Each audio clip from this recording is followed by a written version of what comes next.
This is New York's subway, this is London's, and this is Seoul's. The thing they all have in common is that they're bigger than the subway system in Tokyo. They all have more stations and extend over longer distances. But Tokyo is far and away the world's largest city. It dwarfs the others and is now home to more than 37 million people. Beneath these streets is a system that defies convention. It's the world's busiest subway, moving 3.9 billion passengers each year, equivalent to half the world's population, but all in an understated and efficient way. Japan's capital has mastered the art of mass transit, moving more people with fewer lines, fewer stations, and in a smaller area than any other major city. In our opinion, it's the world's best subway.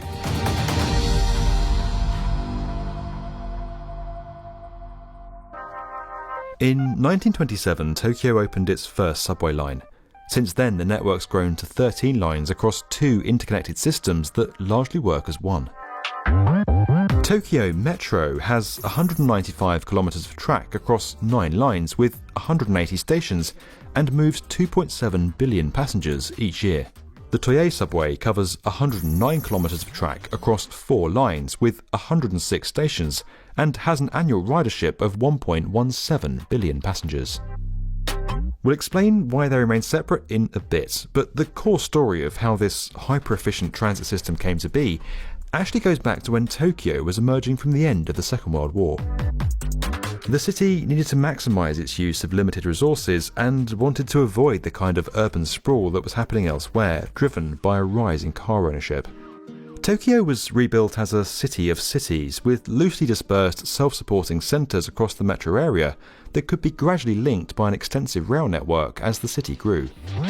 Since construction began on the city's second subway line in 1951, there's rarely been a time when the network wasn't undergoing some kind of expansion or line extension, constantly adding to the subway's capacity and resulting in the consistent high-density cityscape we see in Tokyo today.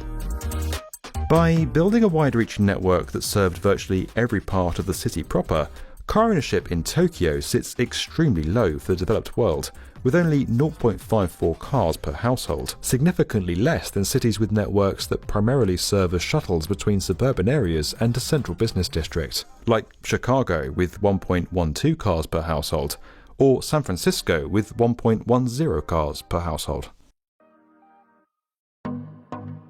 Tokyo's one of the few places in the world that operates through trains in its subway system, and this is a key ingredient to its success. Most cities tend to follow a model like London, where regional commuter trains terminate at major interchanges like Paddington or Waterloo before passengers transfer onto the underground system.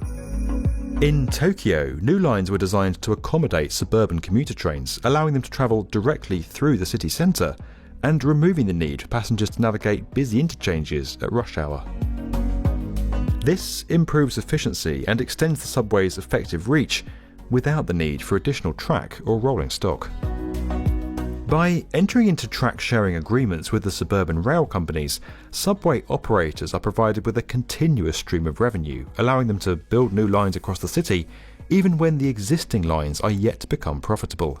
This again is very different to most other cities around the world, and it's a clever way of part financing maintenance and expansion. From the outset, just after the Second World War, this model was introduced, and it's resulted in an infrastructure system with much more fluidity and far fewer big, congested interchanges. Today, 10 of Tokyo's 13 subway lines operate through trains, and while the revenue generated by them made the construction of the lines possible, it's now the primary reason why the subway isn't unified. Neither the national or local government is willing to hand their lines to the other and lose the ongoing revenue that their systems generate.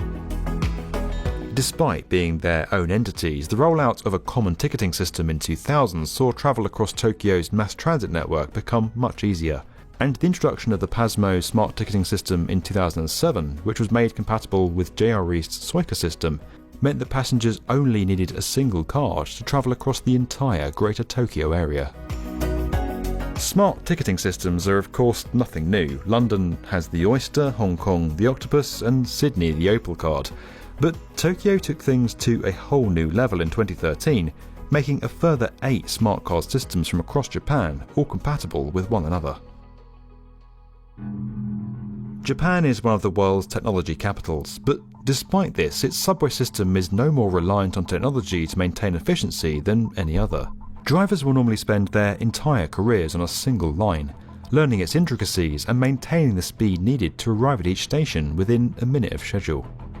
Maintenance is also critical. Track and tunnel infrastructure is inspected nightly, and any minor damage is corrected, avoiding the need for disruptive major repairs. Every 4 years, train cars are completely dismantled, inspected by hand, cleaned and rebuilt to ensure they run like new. Subway etiquette displays are mounted on trains and within stations, showing what passengers can do to improve their experience. These rules aren't heavily enforced, but the majority of people follow them for the good of the system. That again is different to most subways. We all have the signs, but they're not universally followed. By simply talking quietly, not eating on board, and not obstructing train doors, Tokyo's subway manages to avoid that loud, dirty and unpleasant experience that some subways can have.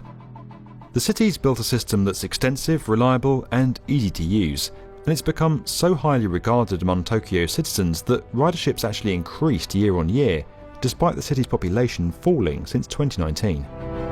Though passenger numbers of course fell during the pandemic, and while the system is now unlikely to transport any spectators around the venues of the Tokyo Olympics, passengers are expected to return when the situation begins to improve. Post-pandemic, as our cities grapple with moving more people than ever before, Tokyo's approach is one to look to. Making public transportation networks something people want to use, not just tolerate, will become key to keeping our cities and their economies moving. This video was powered by Trimble. You can learn more about that at the link below. And as always, if you enjoyed this video and you want to get more from the definitive video channel for construction, make sure you're subscribed to the B1M.